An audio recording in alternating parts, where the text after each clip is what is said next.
அனைத்து விதமான நமது ஊர் மக்களுக்கு, நமது சமுதாய மக்களுக்கு என்ன தேவையோ அதை தனி ஒரு நபராக நான் கையில் எடுத்தேன். அதை நான் தனிநபராக துவங்கினாலும் கூட என்னுடைய சேவையை உற்று நோக்கிய அல்லாஹ் எனக்கென ஒரு தனி நண்பர்கள் அறிவிப்பு கொடுத்தான்.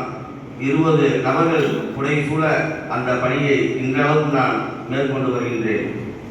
இதை நான் இங்கு பதிவு செய்வதற்கு காரணம், தம்பி முகமது ஜாஃபின் பேசிய பொழுது சொன்னார், 100க்கு 100 உண்மை.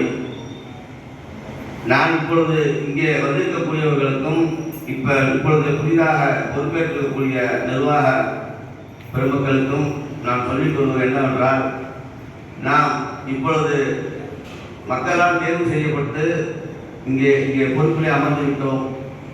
அல்லாஹ் போதுமானவன்.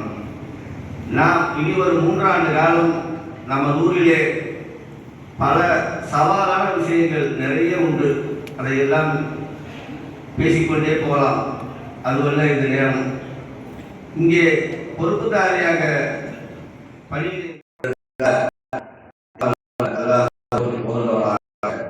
ஒரு 3-4 நிமிடம் உங்களிடம் சில விஷயங்கள். கடந்த தேர்தலின் பொழுதும் 2வது நிலையிலே வாக்குகளை அதிகமாக வெற்றி பெற்றேன். இப்போது நடைபெற்ற தேர்தலிலும் அதிகமான வாக்குகள் பெற்று முதல் நபராக வெற்றி பெற்றுள்ளேன். இதற்கெல்லாம் மிக முக்கியமான காரணம் என்னவென்பது உங்கள் அனைவருக்கும் தெரியும்.